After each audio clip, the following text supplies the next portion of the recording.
created all of the innovation. I do think that is the potential solution. We can't vilify that though. Like that's the problem with popular media is there's so much vilification of that success, that innovation, that motivation, probably well-meaning, but not productive. I don't know. We've talked about this before. I don't know if Hinge or Sword is going to be the company that sticks around, but they're definitely the ones sort of pushing the paradigm right now, right? They're saying we're going to go in a different direction. They're doing some of the grand things that we're talking about in different ways. Do you know how I know that way is eventually going to be successful in some way, shape, or form? Because as soon as they came out, 96% of our profession was bitching about it. If it was bullshit and wasn't going to go anywhere or wasn't a threat, no one would mention it. The fact that people are running around with their red flags and saying, this is not good and this is never going to work. That's how I know. They're doing something that's pushing the boundary towards something extra. How are we doing? Is it do a year, do year to date or a year or 5 years? Well, it hasn't been out a year. It hasn't been public for a year. Oh. So I think it went public. I'll do a year, but yeah, it went public May 22nd. It was $37. It shot up to around $60. Yeah, $60.35. Came down a little bit, sitting at 48. Stock price for Hinge is what we're talking about if you're just listening. They have a big earnings report coming up. Joseph Logan. So I have keep talking. I have an email from a listener of one of our shows from a week or two ago. I totally forgot, and I think they did Sword or yes. Hinge. I have to read this. I don't have time right now to screen share it since I'm on mobile. Yeah. Shout out to listener Randy on October 14th. This is over a week ago. I have to read this. So, hi, Dave. I ended up watching the Dave Kittle show about SaRA Health from May, where you three were responding to the SaRA Health tablet announcement. I initially searched for a SaRA Health review and then ended up listening to your podcast, even though it was more of an analysis of the announcement video. I wanted to provide a little feedback from an end user point of view, since the three of you were wondering, who is this targeting? What problem are they solving? And I think your analysis was more or less right on in the video, where you were analyzing the seemed IPO related with an attempt to reach investors. Do you guys remember that episode? Yes. Okay. So this guy, Randy, he's gotten 10 mailers from his insurance company, Care First, about Sword, inviting him to join in, since we're talking about Hinge and Sword, inviting him to sign up with their Move program and Thrive program. With the government shutdown, I finally had enough time to think about it and thought I'd give it a try, since it was no cost. It's only about a weekend and I'm still not sure who this is for. I did onboard with a real physical therapist, a video call, then got a separate real PT assigned to me that only texted, but so far seems fairly hands-off. The onboarding process forced me to select an area of pain. He actually didn't have an area of pain. He signed up because he's fairly active as a rock climber. He does that indoors 2 days a week. Wanted to see if they had a program that would help him or help me reach, enhance his ability with grip and mobility and build strength in areas to balance it all out. And blah, blah, let me fast forward. So far, I am not sure this program will meet my goals, which he did share his goals on the onboarding call. And he's not sure if he's the target audience for this, but he said, I'm finding the initial exercise to be not demanding in the slightest. I was very specific during the onboarding that I am very active, but maybe they give everyone the same initial exercises just to see how they would perform them and follow through or follow up after, if anything. And they have another program, like I mentioned, called Move, uses a wristband fitness tracker, which maybe is more what he's looking for. And it's not made abundantly clear in the marketing. So Randy continued to say, I didn't opt for that since I already use a Garmin watch and it doesn't integrate, and he doesn't want to have to switch trackers. Anyway, in summary, last paragraph, and then I'm done. In summary, I'm also slightly confused by the offering. I can see why a carrier would want their members to move more, of course. I don't know why he doesn't understand why CareFirst's insurance is paying for Sword, or if Sword is just using their VC fueled money and lighting investor money on fire because of AI. So anyway, Randy continues to say he'll be interested, or it'll be interesting to see how this plays out. He'll keep at it and see if it adapts to what he needs and provides some challenge or mobility or strength or anything like that. But certainly at my current impression, I wouldn't pay more than what I currently pay for it. Nothing. We'll see if that changes. Take care. Feel free to share this on your podcast with your podcast mates if they are interested. Shout out Randy. Thank you very much for the email. What do you think? That's what I've been saying this whole time. Now, yes, therapists came out, Jimmy. Yes, they came out and they're like, oh, that's ridiculous, blah, blah, blah. Sword and Hinge went one way, and we're going the complete opposite. Sword and Health are going like, here's this digital product, which is, yes, that's interesting and unique and different, but also it's covered by your health insurance, and you have no cost out of pocket or minimal to no cost. And concierge pain relief is going the opposite way. Typically, you're going to pay a good amount out of pocket, and yes, it's drastically two different experiences. What do you guys think? Any takeaways? Any thoughts on that? Shout out, Randy. Jimmy, go ahead. I don't think it's definitely, it's not in its final form. It's a bell curve. Like there will be a market for whatever this turns into. This will turn into something different. It will stop changing when it finds a large enough audience. Yeah, I agree. And I think as we see these technologies come out, you're going to see just how ineffective the bulk of therapy services is, especially in outpatient therapy. And I mean, I've looked at the research on, as an example, total joint replacement. You go to other countries that have socialized medicine, they're not getting physical therapy after a knee or a hip replacement, a shoulder. We have local surgeons right now that aren't referring shoulder replacement surgery patients to physical therapy. They're giving them a sheet of exercises and saying, go ahead, you're good, get out of the sling in 3 days and just start doing your stuff. We're going to see at scale a lot of the stuff that we have held so close and dear. It's not valuable. There's no reason to exchange money. If you can get a couple free exercises, fine, that's what it's worth. Now, there are individual cases that absolutely 1,000,000% need therapy.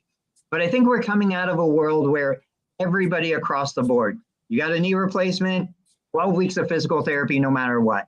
Now it's like, you got a knee replacement, but you're in your 40s, you're active, you're mobile, you're cognitively intact, you can do all this other stuff.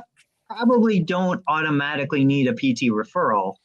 And just maybe the 20% or the 5% who have complications, they're going to get the PT referral. Everybody else would be fine with a product like Hinge, and they're going to monetize that audience in some way. Just like Facebook took years before they started showing ads and monetizing. Now it's one of the most profitable companies in the world. Like, they don't have to make a profit yet. They just need to get users on board.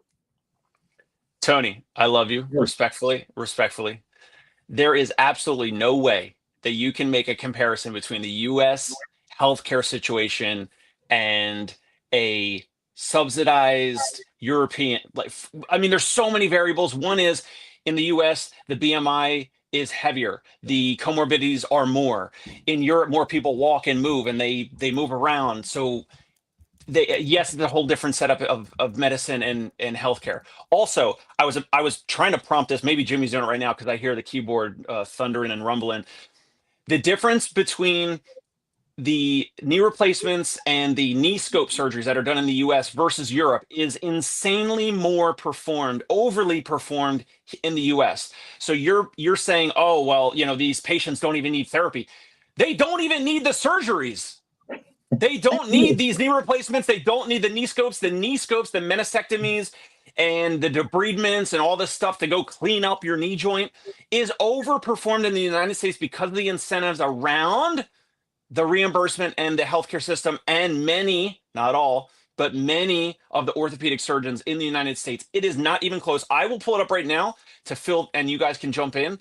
But these surgeries are not performed even remotely at the same rates in Germany and Spain and Italy and other countries in Europe. So when those patients actually come out and they just need a cookie cutter, sheet of exercise to do their exercises, okay, yeah, maybe. But also you're confronting like the downstream component of that. The person comes out of surgery and now doesn't need physical therapy. We need to talk about the overperformance of surgeries, because oftentimes these are drastically overperformed in the US for many reasons that we can get into now or in the future. Yeah, I totally agree. It's shocking. I mean, I see patients on a regular basis who are like, I was out on a hike and I climbed this mountain and my knee kind of bugged me a little bit. And my surgeon said it's bone on bone. So I scheduled a replacement for 3 weeks from now. I'm like, are you freaking kidding me? Exactly. Yeah, those are all separate options or separate problems. I want to clean up my backyard first before I start worrying about what everybody else is doing, because I have no control over that. Yes, they are incentivized to deliver those surgeries. Yes, we look at the research on meniscectomies and debridements, and they're no better off at 2 years post-op. But then that goes back to, we have a culture that breeds disability and infirmity and makes people sick because you get rewarded the sicker you are. You get rewarded with more attention and more services and so many other things. Like we've gone too far from maybe the main topic at hand, but I agree with you 100%. All of those things are overutilized. Jimmy's nodding. I think there's too many options, and it will be too easy to customize in the future. I mean, I'm talking near future, for a large enough portion of the population. There's a reason that the center of the bell curve is really, really large, is most people need sort of generically this stuff. I have a discussion going on with ChatGPT about my workouts right now. It understands what I'm doing, playing beer league hockey, trying to get back in shape. I just took a picture of my gym. At first, I started typing in each and every piece of equipment. Then I just took a picture of the gym. I was like, here's what I have. I don't really like doing that, but I'll do it. I do this. Hey, I'm bored. I did this yesterday. I'm a little sore with that. How about today? And it switches it up. I haven't added computer vision watching me do it, but once you do that, it will be able to do what brand new physical therapist is doing. I know, again, this is when you've struck a chord, when a lot of the Facebook comments start with 25-year experienced therapist here, like essentially trying to quantify and qualify their value. But the value is only on the outcome. And that's where I think we're going to see society moving toward, whether it's Hinge and Sword or whether it's just ChatGPT or Gemini. I think right now the technology is still not at the point where it can effectively give a patient who isn't well versed in explaining what their problems are an appropriate solution. But it's the worst it's ever going to be right now. It's only going to get better from here. And it's not too far away from replacing the majority of below average physical therapists. That's what it is, right? It's the people who go through the motions, the people who aren't listening to podcasts in their profession. Like, I don't want people who are listening to this, and I'm generalizing you, but like it probably isn't you. If you're asking yourself on a semi-regular basis, how do I stay ahead of the curve or do better? Those are the people that I think will be able to use these tools or stay ahead of these tools or beat the tools. It really is the bell curve worth of our profession. I'm just going to go in and I'm using a protocol that I have that's photocopied from a book 25 years ago. And I've been doing that. It's good enough. Yeah, especially for the price. Go back to ChatGPT is still free for a huge portion of humanity. The knowledge and the access to knowledge is free for a huge portion of humanity. I pay $20 a month for ChatGPT. I pay $20 a month for Gemini. But even that is a drop in the bucket compared to the value and the resources I have extracted from that, looking back 10 years ago compared to today. So if we're thinking about parting shots and kind of wrapping up the show, I think like always, we're moving toward a new economy. We're moving toward, new challenges and new opportunities. We can embrace this or we can reject it. Either one is right. Like, I'm going to hit a point where I'm like, I don't care. Dry needling. I don't want to know dry needling. I don't want to learn it. I am rejecting a new technology that could probably make me more money and help my patients. I'm just not interested. It's okay to say no as new things develop. But then it's also okay to say yes. Hey, I want to bring in, some new things to freshen up my business and remain relevant in this economy we live in. Yeah, you don't have to take the next new technological leap every time it comes. Like, get the PlayStation 2, and then when the PlayStation 3 comes out, you could be like, I'll wait for the 4. Like, I'll ride this 2 out until this comes out. That's fine.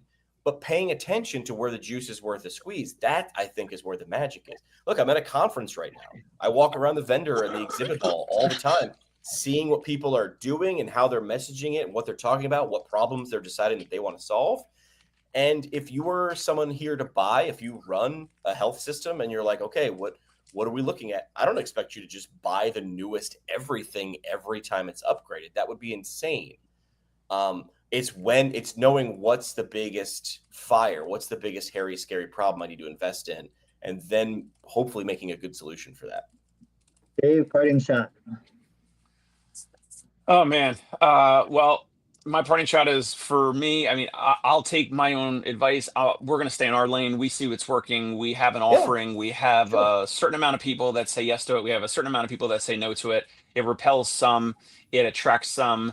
And man, I'll tell you what, yes, we're way smaller than Hinge and Sword and all that. But, if we have people paying, on average $5,000 per person, and they love it and they refer others and they enjoy it and they benefit and we're helping them reach their goals, it's a beautiful thing. No, it's not for everyone, but that is life in business. Like, we have certain offerings that are for certain people. You can't be everything to everyone. All right, guys, continue to do what you do best. Another week is in the books for PT Breakfast Club. Go check out the Dave Kittle Show, PT Pinecast, learn Medicare billing. Dave, Jimmy, have an amazing weekend. We'll catch up with you next time. Thank you.